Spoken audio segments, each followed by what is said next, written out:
Janavalabha Girivanadari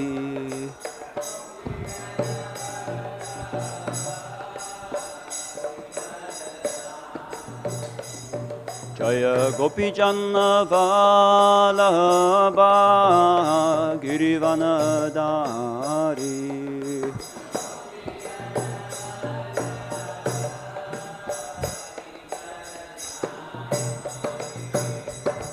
Yashodanandana Braja Janaranjana Yashodanandana Braja Janaranjana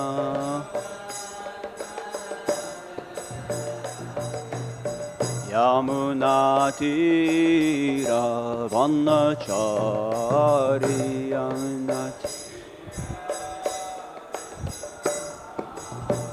Yamunatira Vanachari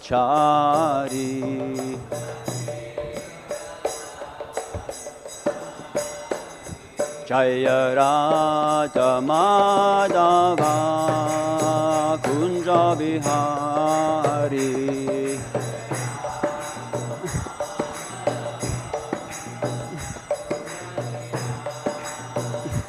Jaya Radha Madhava Kunja Bihari Madhava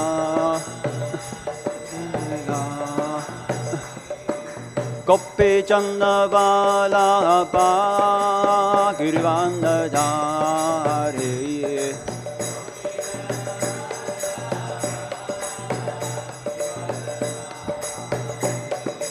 Gopi Janavalabha Girivanadari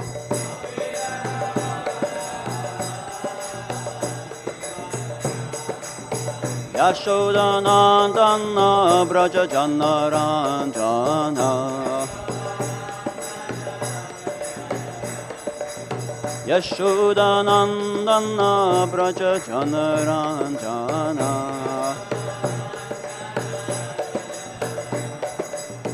Yamunatira Vanachari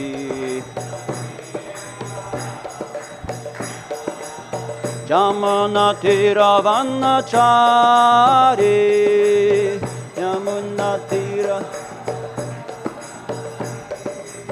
Yamunatira Vanachari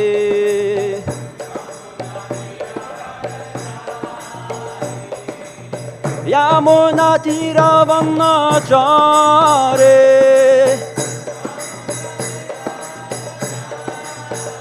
Jaya Radha Madhava Kunja Bihari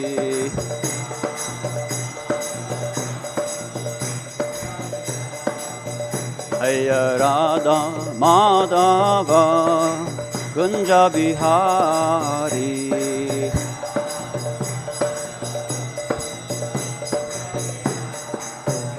Jaya Shri Krishna Chaitanya Prabhu Nityananda Shri Advaita Gadadhar Shivasadi Gaura Bhakta Vrinda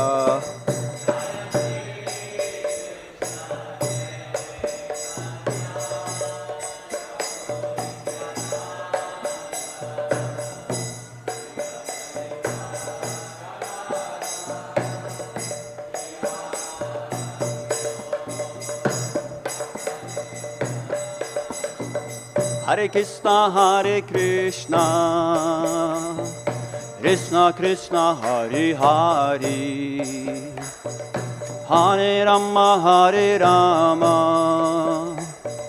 Rama Rama, Hare Hare, Hare.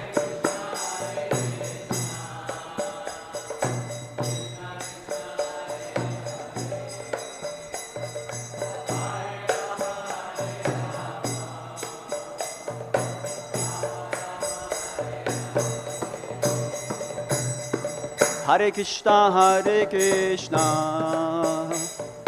Krishna Krishna, Hare Hare, Hare Rama, Rama Rama, Hare Hare.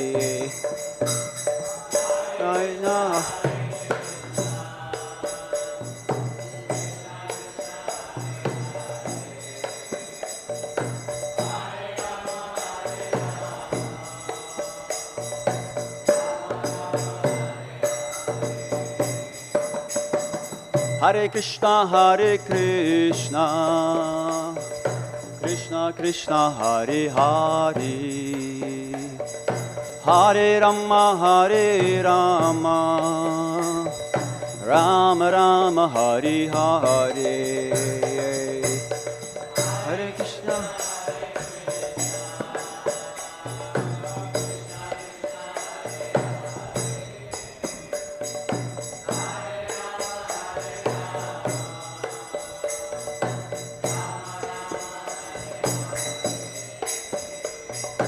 Hare Krishna, Krishna Krishna, Hare Hare,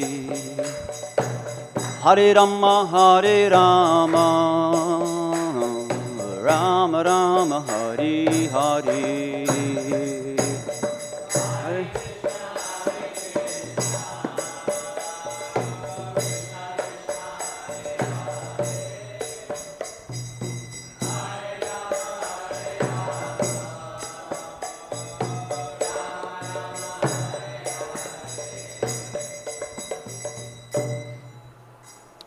Grantrat Srimad Bhagavatam ki, Srila Prabhupada ki, Nantikoti Vaishnavrinda ki, Gaura Premanande, Hare Hare Ho.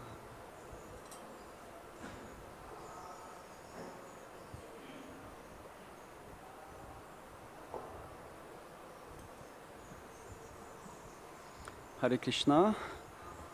So today we're reading from Srimad Bhagavatam, Canto 3, chapter number 9, text 14. Oh. Om Namo Bhagavate Vasudevaya. Om Namo Bhagavate Vasudevaya. Om Namo Bhagavate Vasudevaya.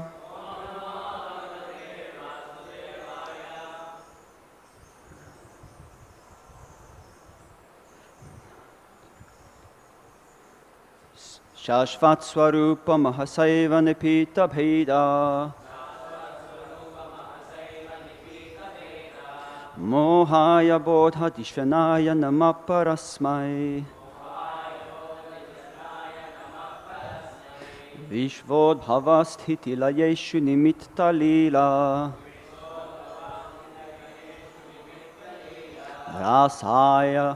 rāsāya te namaḥ idaṁ cakṛmeśvarāya, śaśvat svarūpa-mahasaiva nipīta-bheda, mohāya bodha-dhiṣaṇāya namaḥ parasmai, viśvodbhava-sthiti-layeṣu nimitta-līlā, rāsāya te namaḥ idaṁ cakṛmeśvarāya, śaśvat svarūpa-mahasaiva nipīta-bheda,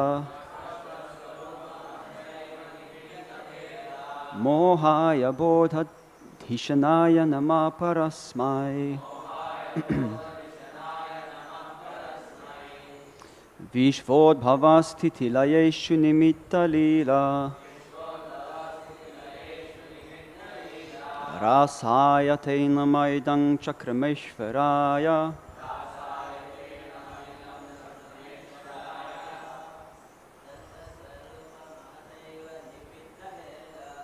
parasmai svarūpa-mahasaiva nipīta-bheda, mohāya bodha-dhiṣaṇāya namaḥ parasmai,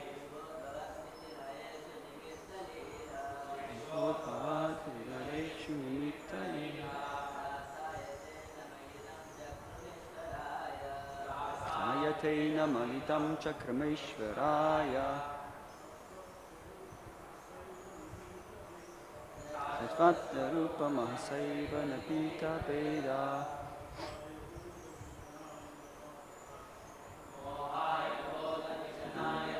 parasmai.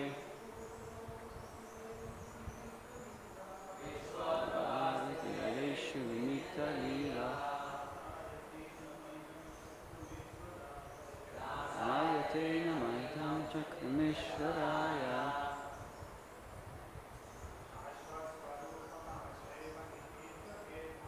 śaśvat svarūpa-mahasaiva nipīta-bheda. mohāya bodha-dhiṣaṇāya namaḥ parasmai. viśvodbhava-sthiti-layeṣu nimitta-līlā.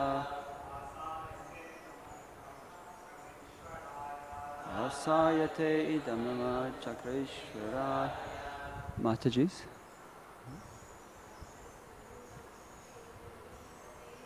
śaśvat svarūpa-mahasaiva nipīta-bheda. mohāya bodha-dhiṣaṇāya namaḥ parasmai. viśvodbhava-sthiti-layeṣu nimitta-līlā. rāsāya te namaḥ idam cakṛmeśvarāya.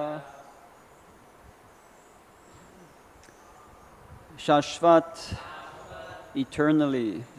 Svarūpa, transcendental form. Mahasā, by the glories. Eva, certainly. Nipīta, distinguished. Bheda, differentiation. Mohāya, unto the illusory conception. Bodha, self-knowledge. Dhiṣaṇāya, intelligence. Namaḥ, obeisances. Parasmai, unto the transcendence.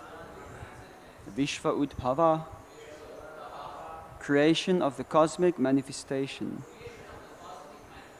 Sthiti, maintenance. Layeṣu, also destruction. Nimitta, for the matter of. Līlā, by such pastimes. Rāsāya, for enjoyment. Te, unto you. Namaḥ, obeisances. Idam, this. Cakṛma, do I perform. īśvarāya, unto the Supreme. Okay, translation and purport by His Divine Grace, A.C. Bhaktivedanta Swami Srila Prabhupada Ki. Let me offer my obeisances unto the Supreme Transcendence, who is eternally distinguished by His internal potency. His indistinguishable impersonal feature is realized by intelligence for self-realization. I offer my obeisances unto Him, who by His pastimes enjoys the creation, maintenance, and dissolution of the cosmic manifestation. Purport. The Supreme Lord is eternally distinguished from the living entities by His internal potency, although He is also understood in His impersonal feature by self-realized intelligence. Devotees of the Lord, therefore, offer all respectful obeisances unto the impersonal feature of the Lord. The word rasa is significant herein. The Ras dance is performed by Lord Krishna in the company of the cowherd damsels at Vrindavan, and the personality of Godhead, Garbhodakashaya Vishnu, is also engaged in Ras enjoyment with his external potency, by which he creates, maintains, and dissolves the entire material manifestation. Indirectly, Lord Brahma offers his respectful obeisances unto Lord Sri Krishna, who is factually ever engaged in Ras enjoyment with the gopis, as confirmed in the Gopal Tapani Upanishad in the following words: Parardhante sobhutyata gopa vaishomai purusha purastat avirbhabhuva. The distinction between the Lord and the living entity is definitely experienced when there is sufficient intelligence to understand His internal potency as distinguished from the external potency by which He makes possible the material manifestation.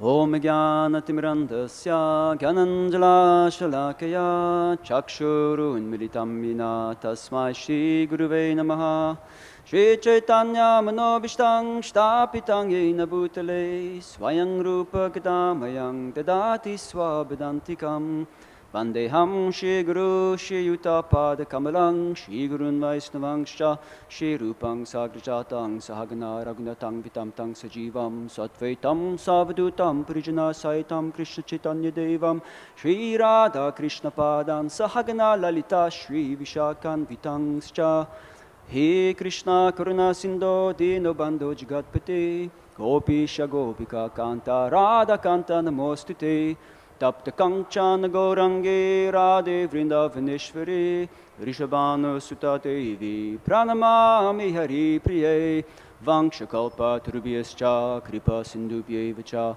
Patitanam Pavanebhyo Vaishnavebhyo Namo Namaha Jaya Shri Krishna Chaitanya Prabhu Nityananda Shri Advaita Gadadhar Shivasade Gaura Bhakta Vrinda Hare Krishna, Krishna Krishna, Hare Hare, Hare Rama, Rama Rama, Hare Hare.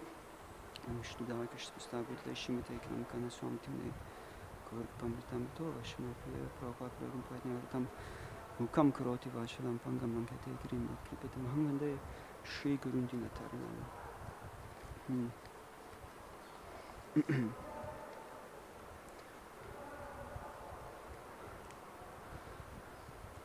So we are here in the third canto, and some of Krishna's creative energies are being explained, and the previous verses was being explained about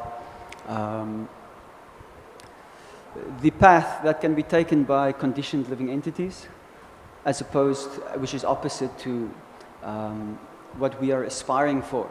This Kevalam Bhakti, where the motivation is purely for Krishna. The previous verses are giving information on rituals and performances and people or living entities who feel they have to do certain things due to their attachment and identification. And indication is given how these things can be dovetailed for their purification. And now here, amongst all of this, now suddenly we're seeing discussion of the Ras-lila. So this is in the third canto. Generally, in the exception of the Krishna book, the Ras-lila is only entered into in the 10th canto, when we have gone through the purification of the whole Bhagavatam. And I was just looking at the cover of this book also is Krishna dancing on Kaliya. Yeah. I think it's very interesting how this picture ended up in this canto, and how sometimes, especially when we're talking about material creation, it's not something that we want to hear about Krishna's pastimes. We don't want to hear about the, how the Mahatattva has come out of, the primordial substance, and then how the different elements have been activated by the glance of, Mahavishnu. And it's not very exciting. It's not something we can really relate to. It's very theoretical and actually probably impossible for us to understand. And now in this discussion, yes, brother. Do I need to be closer? Okay, is that better? Thank you. Then this comes up.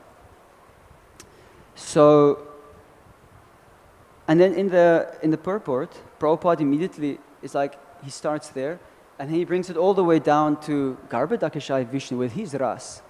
Has anybody thought about that? We know that Krishna is enjoying all his energies, and it's not always clear how he's enjoying his external energy.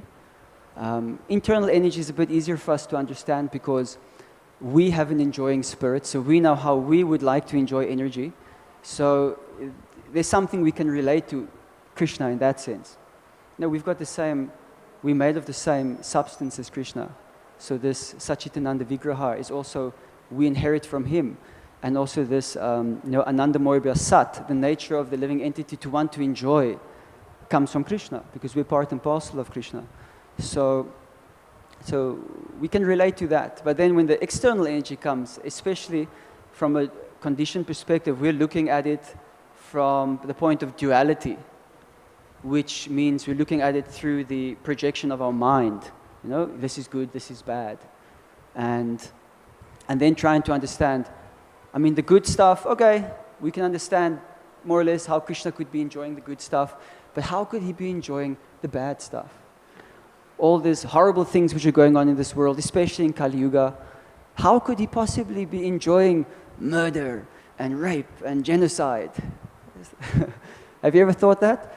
If you're a preacher and you're doing books, I'm sure you must have met somebody who came with this question, this argument. How can God be good if he can tolerate such things going on? How can he enjoy these things? So, and it is not easy to explain, because it's also not easy to understand, because it cannot be understood from our current perspective. Because your fundamental premise that there is such a thing as good and bad is incorrect. It's based on sense perception. It's based on your mind's concoctions, projections. It's not like that. So this is the fact. However, due to our position, we are experiencing good and bad. So when we're dealing with ourselves, which naturally translates in how we deal with others, we have to acknowledge that for us there is good and bad. We cannot pretend there's not good and bad. So what you're going to do with that part of yourself? You can't just push it away, because this is also a part of Krishna's energy. This part of you is also, even your conditioned you, it's part of Krishna's energy. It comes from him. How are you going to connect that to Krishna? We're supposed to see the connection between everything and Krishna. Even sinful activity, we do not engage in it, but it has a connection to Krishna, somehow or other. If you cannot see the connection to Krishna, it means that you're lacking in realization. And a Mahabhagavat, Uttama Adhikari, they can see everything in relation to Krishna perfectly. And therefore, they feel everything is exactly the way it needs to be. There's nothing wrong with whatever is going on. It's exactly the way it needs to be, because it's all part of Krishna. What Krishna's plan is, who knows? But it's perfect. So they don't feel the need to intervene. Although Madhyamadhikari or Uttama who has descended to the Madhyam platform in order to discriminate between the Lord's material energy, the innocent living entities, the devotees, and the envious, for the purpose of preaching. So then they accept that perspective of things for preaching. So in the 10th canto, in the prayers of the Vedas personified, there's a verse where they're describing Krishna as saying how all the non-moving and moving living entities are able to act in this world only when the Garbhodakshaya Vishnu, or when the Supreme Personality of Godhead, briefly sports with material nature. So I like how they didn't say he glanced, he sported with it. So it indicates, tying into here, ras. He's enjoying with it, he's playing with it. He's having fun. It's not just like an action like that. It's something enjoyable for him. It's not just an official act. Because essentially, we understand that at the core of all of existence and reality, in the center of the lotus whorl of which is Goloka Vrindavan, there is Radha and Krishna dancing together and sporting together. And as Krishna is expanding in his various forms, Radharani is accompanying him in her various forms. So you could say that everything is actually just a dance, an exchange between Radha and Krishna. And in the internal energy, everything is in full cooperation with this fact. Whereas in the material energy, we have an opportunity to rebel. We have opportunity to feel, to express our desire to be the Purush, our desire to be the one who is sporting and not the one who is sported with.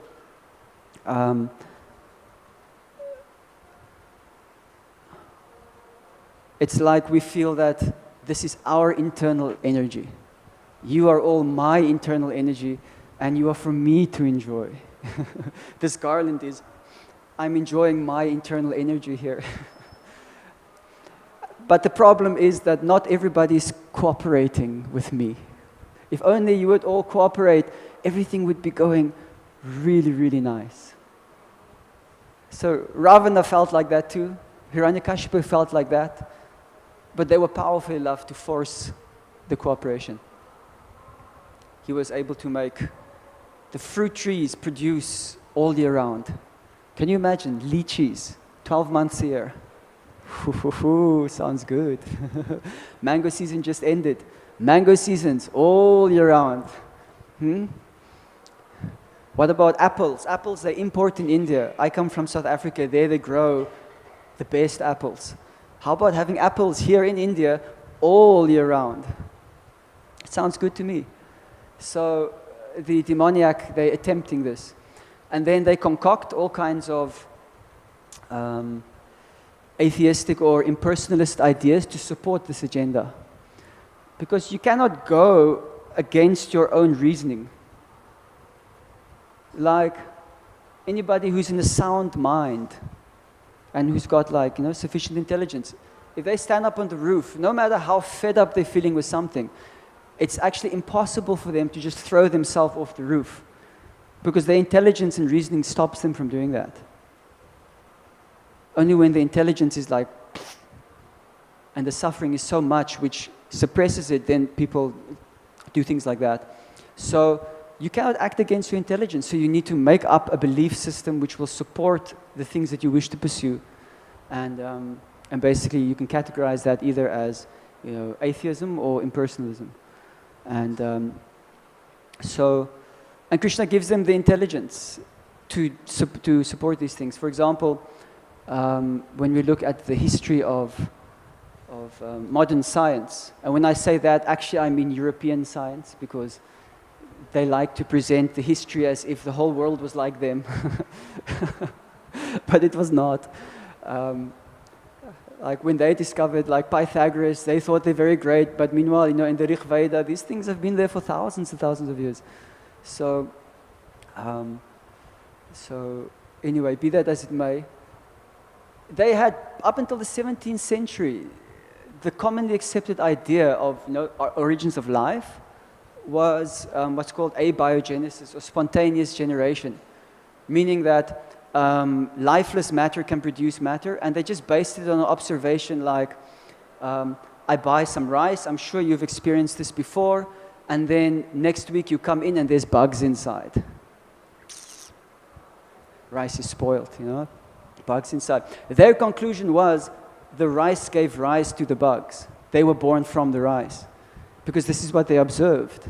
They didn't have the proper critical thinking. Or that that rice produces mice. I mean, it makes sense. No rice, no mice. Yes rice, yes mice. Rice makes mice. So this was their reasoning. So, and then 18th century, they started learning about like Louis Pasteur, about germs and cells, and they kind of said, okay, then this biogenesis was the accepted thing, which literally means life comes from life. And which of course we agree with, but now when it comes to the origins of life, the scientists are stumped. And after ridiculing these people for thinking about spontaneous generation and thinking that this could actually be plausible, they're actually going back to that and saying, well, life started with an initial abiogenesis, and then from there it was biogenesis. So initially, dead matter produced life, and then this theory that they just rejected, now they're just bringing it in because they've got no other explanation. And then they also perform these ridiculous experiments which have been disproven, which are still being taught in universities today. Do you know that they cheat that much in science? That there are like drawings of embryos. Ernst Haeckel is the guy in the late 1800s. He compared the developmental stages of embryos from different species, and he drew pictures of them, and he showed that they all look the same, and up until certain points, developmentally, they look the same. So he concluded, so this is very strong evidence for like common ancestry and like that. But you know, in the early 1900s, 20s, 30s about, they actually showed that these illustrations were fake. They actually don't look like that. They look very different. But until when I was studying I graduated in 2011, studied biochemistry, microbiology, it was still in the textbooks. This picture was still in the textbooks. So the level of cheating is actually pretty obvious. It's like it's ridiculous. So so then the next level up, you know, is that then Mayavadis, they take it one step further. They say, okay, there is a spirit, but there's just one entity, and there's one Maya, and that is getting covered like this. There's two ideas actually, that there's one Maya or there's different avidyas, one avidya or different avidyas.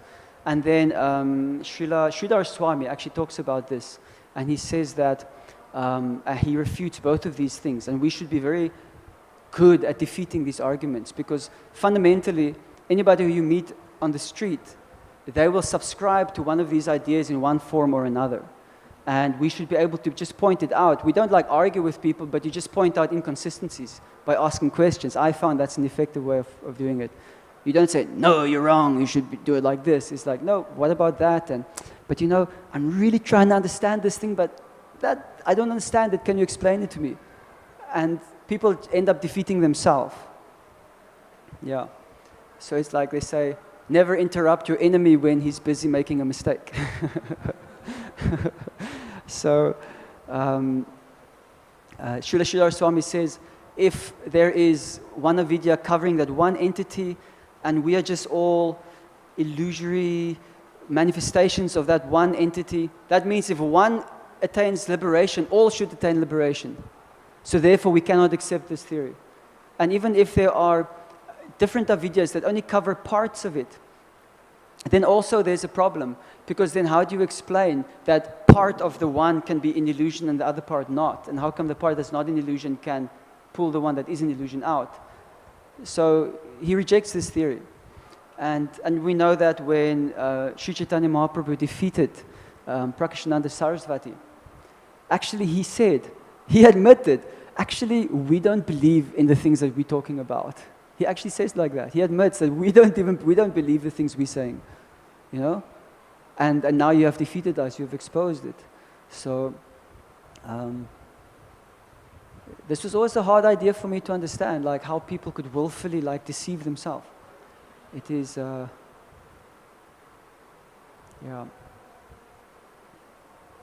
It's not beneficial, even for oneself. So in the Kena Upanishad, it stated that whoever has an opinion on Brahman, he has no idea what Brahman is. And here he says he has no opinion on Brahman, he understands Brahman. He understands it. Another way of saying is, if you think you know Krishna, then you don't know Krishna. Maybe something, but we actually don't know Krishna. And this is the proper position, because he's unknowable. We cannot know Krishna. And Prabhupada says that why do the Vedas give such an impersonal representation of the supreme absolute truth? It's because conditioned living entities are unable to understand the supreme absolute truth, because the intelligence is polluted. So therefore, just this impersonal version is given, because they cannot digest anything more than that. It's inconceivable to think how a person like me and you could be the source of everything. Like if you just look at him here, it's like, imagine like, you know, he's the source of everything. It's like, come on. Quit playing around. And if Krishna comes like that, and we see that, I mean, Lord Brahma thought that, Lord Indra thought that, this is just a boy. Little Indra thought he's just a talkative boy. He talks a lot and he's very smart, so he can convince and bewilder people to do what he wants. But he's just a boy. You know, so to rather speak of us, you know, they're so much more qualified than us to perceive reality.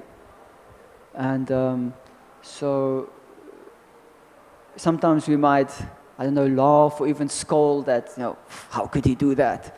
But I mean, be honest, like, we probably would do the same if we were in that situation.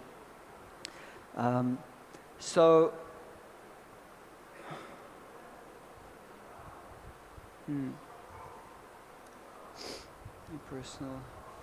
Okay. Yes, the Supreme Lord cannot be directly understood. So another strong point in here is that Prabhupada is saying, or Lord Brahma is saying, the impersonal feature of the Lord is factual. It's a fact. We are personalists, but generally, my observation has been when people come and say everything is one, then they're like, no. It's like, no, but it is. It is one. It is, and it is also two. There's many. But it's inconceivable how these two exist together. So we cannot reject this idea of impersonal, and that sometimes is there because we identify so strong with impersonalism, we actually become dualists instead of achintya-bheda tattvaists. Because that's actually who we are. We're not dualists. Even Madhvacharya, he said dvait advaita. That was his approach, two and one. So, and Lord Chaitanya, obviously, he incorporated that into the achintya-bheda tattva. So that means that if we fail to appreciate Krishna's all-pervasiveness, then we are lacking in our relationship with him. Because in our developing our relationship with Krishna, we want to uncover everything about him. So his impersonal feature is also there. And in fact, his impersonal feature is sometimes more accessible to us than his personal feature.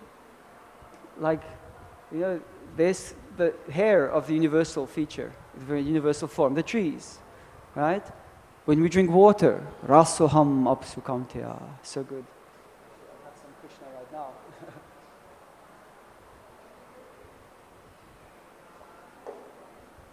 Especially if the water is a little bit cool, you can really feel that refreshing, rejuvenating potency of Krishna in the water. It's otherworldly. It's like really special. So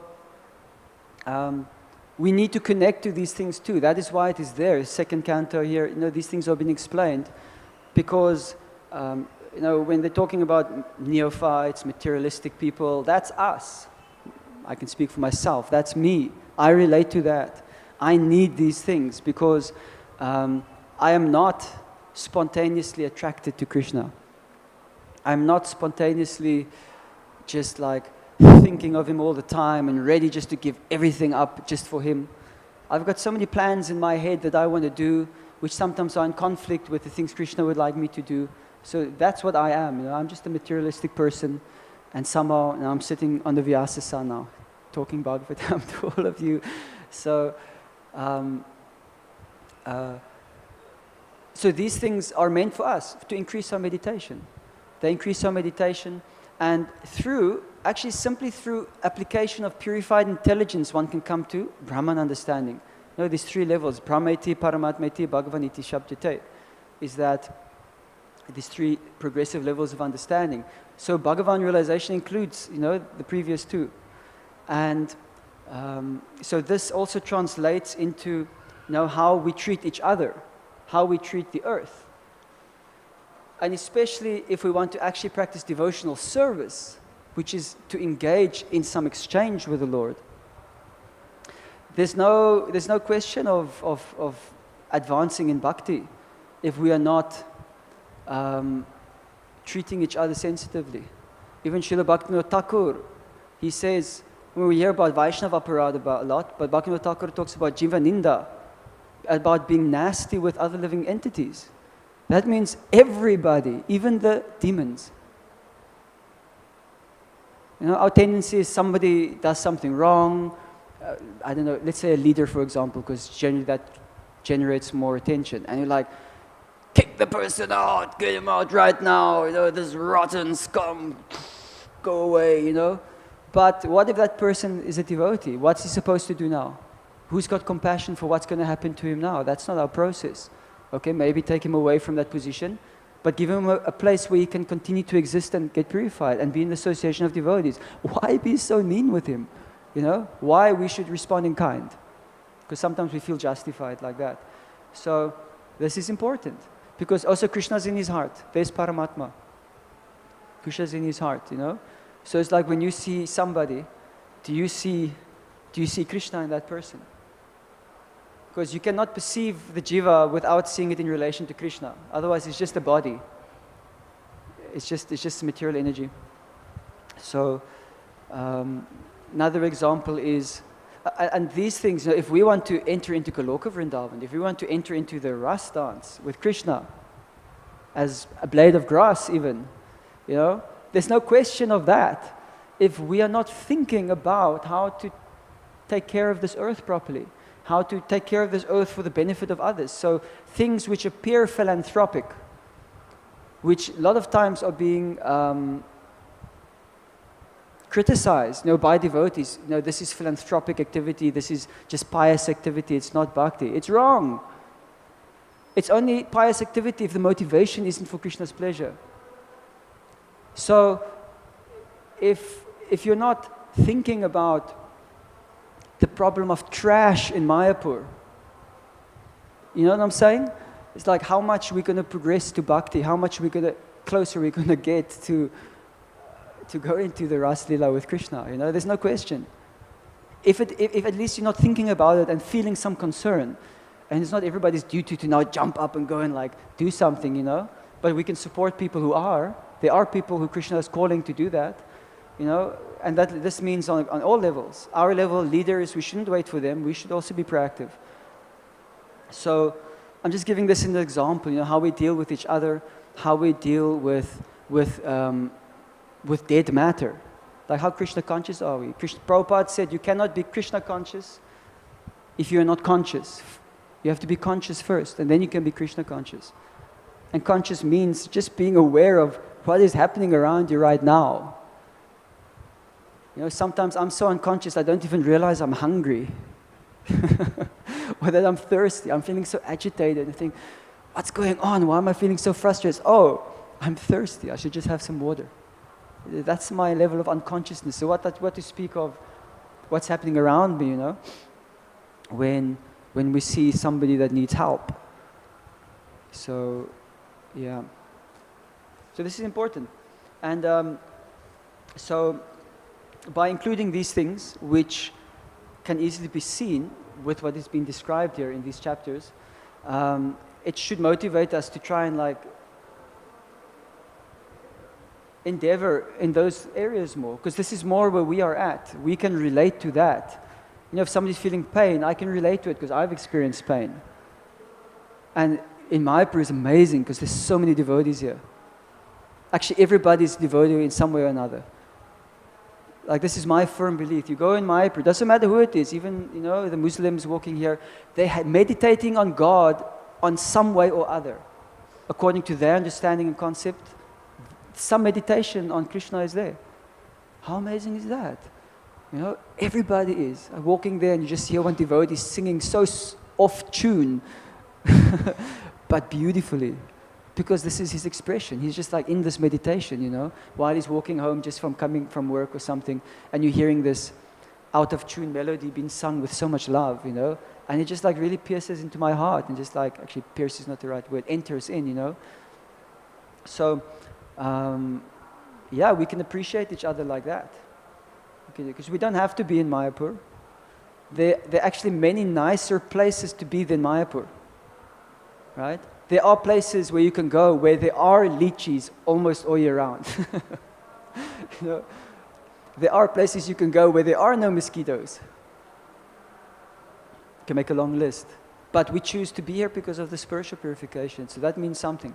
That means the people here are serious enough about spiritual life to tough it out here and to try and get the mercy, which they are getting, even though it sometimes doesn't feel like it. You know, so this consciousness of being mindful like that, and naturally, by extension of our devotional service, we will start dovetailing these things in Krishna's service naturally, right? And if we compare, look at what we are going for, you know, the consciousness of the gopis, what are they doing? They're just gathering everything around and sending it to Krishna. They're just gathering and they're engaging people. You pick the flowers, you get the string, you get the needles, you string the garland. You know, whole teams of people working together. This is the consciousness of the gopis. And we can do that here right now like that. By cooperating together, and naturally there's somebody who's going to tell you what to do, and you might have to tell somebody else what to do. But it doesn't matter, because the service is what it's about. So in that way, it's actually such a natural thing to want to do, to express our love like that freely. And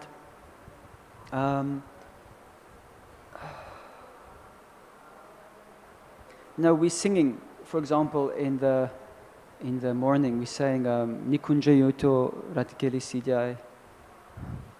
It's hard to say it when I'm not singing it. Nikunjayuno Ratikeli Sidyai Yayali Beruktiya Peksaniyai Tetrati Daksha Tadivalabasya. The spiritual master is always engaged in, like a maidservant. And then some people question, therefore, he must only be like Uttama, he has to have his, Siddha Swarup realization and these things, and if he's not a gopi, then how can he be a guru, like that? But then you can ask him, so what is a gopi? And then they're thinking about this thing which is like, I don't know, millions of years away, somewhere in a distant planet in Goloka, where this thing is happening. And I didn't really understand this myself.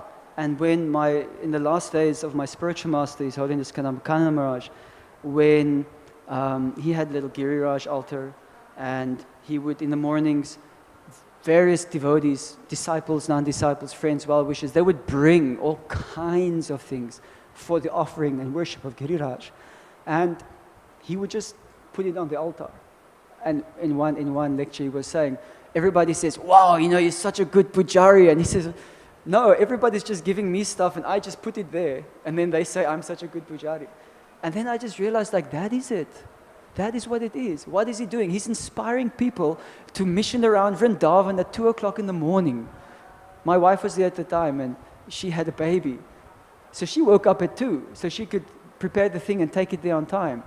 It's like how he can inspire people to do things like that. That is what this verse is talking about, right? That's what it's talking about.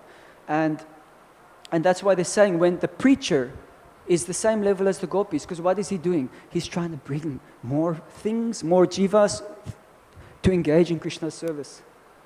They just put it there and they step out of the way. They say, here Krishna, and then that's all. This is for you. So this is the thing. So that's why preaching is actually really, really hard, because to get to that level, it requires that consciousness. And it creates that consciousness by doing that. So very, very powerful. Book distribution, going Harinam Sankirtan, doing some kind of programs, trying to connect people to Krishna. It is topmost activity. So therefore, it is said, the Goshtyanandis are considered, at least in our, as Gaudiya Vaishnavas lineage, as being higher than the Bhajananandis. The ones who actually go out to give Krishna. Yes. But at the same time, a Goshtyanandi has a very strong bhajan also. So they go hand in hand. So I think that's amazing. In the conversation between Ramananda Roy and Sri Chaitanya Mahaprabhu, when they were talking about who is Uttama, in the purport, can you guess which verse Prabhupada quotes? To say like the consciousness of Uttama, Raso Hamapsu Kaunteya. Amazing, right? He says, this is the consciousness. He drinks it, this is Krishna. That's Uttama. So we can start by at least remembering it and reciting it. It sounds cool. Rasoham apsu kaunteya. So, but thinking about it, what does this mean? It starts with thinking about it, contemplation, meditation, and through devotional service. But ultimately we know that just by applying our intelligence is not sufficient to understand Krishna. Because there's only one way to understand Krishna. Bhaktyamam abhijanati yavanyascha smitattvataha. Only by devotional service can I be known as I am. In truth, factually. So we can think, Krishna is the taste in water. but you'll never get further than some kind of intellectual understanding of, oh, it's refreshing, and Krishna is life, and okay, so I can see it there. It's like, no, maybe that's true, but it's very superficial. And then, but through devotional service, over time, that'll actually get deeper and deeper and deeper. And maybe one day you drink it and suddenly you just feel prema. Because maybe for one moment you actually did see Krishna in the water, for real. Not just think of him, but you saw him, right? And then you tasted him and you're like, he's really, really sweet. So sweet.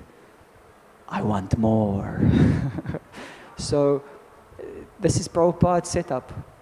This is what Prabhupada has given us, this opportunity to accidentally stumble into these things.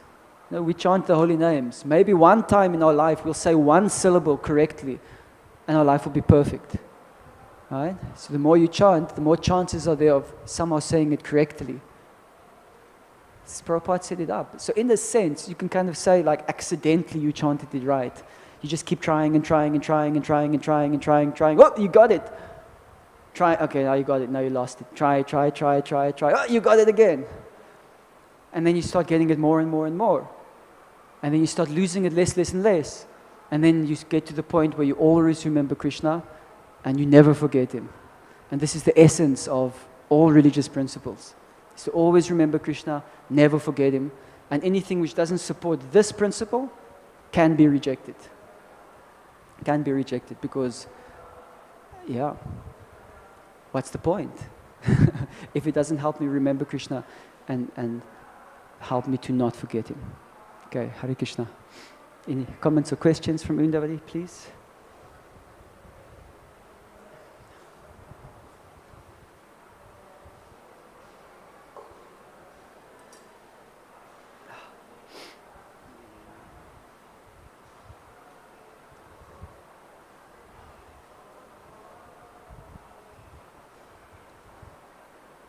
I think it's okay to wait a minute in silence.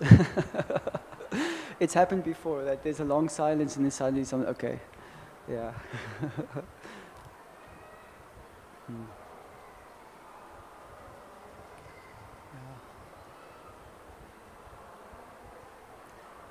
All right. Thank you for the oh, somebody has? Okay, just see. Hare Krishna, Prabhuji. Thank you so much for the wonderful class. I had a small question. You mentioned it's not necessary to be in Mayapur, to be in this consciousness. You can achieve this consciousness anywhere. Yeah. So what I feel is when you are in the dhams, in the holy places, you are able to elevate or you are in a better consciousness. And how to continue the same consciousness while you are away, while you are in a workplace or in the big cities and in other places. What would you suggest? As you said, the expectation or the need is that you remember Krishna 24 hours. So how to extend this consciousness while you are in workplaces and other places as well? Yeah. I think we need to have a solid sadhana. We need to have a good spiritual practice. Waking up early, chanting our rounds, preferably all of them before the day starts. We need to regularly read, the Shastra, but we won't be able to maintain that without the enthusiasm which we will get from sadhu sangha, from associating with devotees. So it's very important. Associating with devotees is not just like hanging out with devotees or being in physical proximity, but it's actually, cultivating meaningful relationships. Tadati pratigrihyati guyamakyati prichati punkte te pochai te chava. I think I messed it up now. Yeah, but revealing your mind, inquiring confidentially, giving and receiving gifts, receiving prasad, and finding association with whom you can be authentic. Because we are not sadhus, and we should not pretend to be sadhus. We're trying to practice to be sadhus, but factually we are not. If I give up the practice, then immediately I will just go to sinful life. This is my rag. This is my flow. That's where it's going to go. So that means who I am is different than when I'm presenting here, nice white cloth and shaved head, nice, tilak is there. It's like, so this is my attempt in trying to become more like this. But the heart is not like that. So these things are important, but we need to be able to be in association where we can share actually what is happening inside.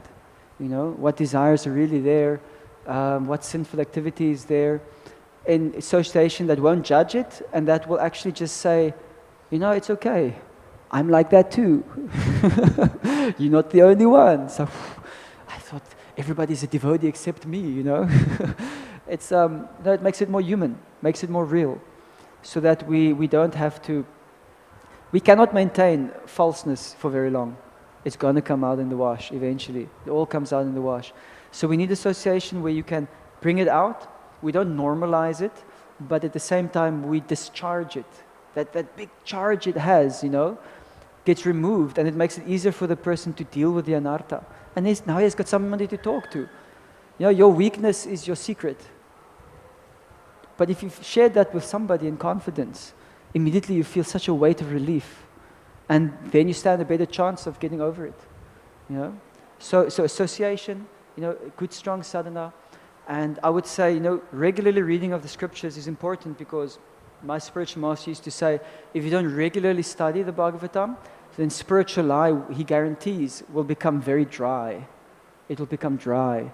And then you will have no motivation to want to put more effort into it. You'll have no motivation. And what's then stopping you from doing anything else? You've got free will. You can do anything you want. There's no good or bad, right? I mean, there's foolish and intelligent, but in that way, you can do what you want. So what will keep you here? If there's no ras for you, if it's not nice, if it's dry, like eating sand. It's like nobody wants to do that. So the bhakti lata beach, the devotional creeper, is very sensitive. And we have to be very careful to nourish and protect it. And especially association is essential to get the fire for that. And every time I spend time with my friends, when I come back, I'm just feeling so much more power to chant my rounds or to read more, Sometimes my reading is very, very irregular. And then after some association, then all of a sudden I'm starting to read more. So, yeah, it's a good question. And regularly coming to the Dham is also good. Prabhupada, he wanted devotees to come once a year, right? Yeah. Especially if you're a preacher, then especially you need power. Then yeah. But everybody should come to the Dham. Even 1-2 weeks, it's so powerful here. You're right, Prabhu, it's so powerful. And when we go, we have to protect it as much as possible, because eventually it does fizzle out. And we come back to association, we come back to the Dham for more. And the more mature we get, we're actually able to install the Dham in our heart. And then we take it everywhere we go. But even still, we see sadhus keep coming back to Mayapur.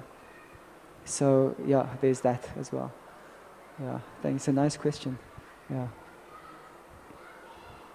Okay, with 2 minutes left. All right.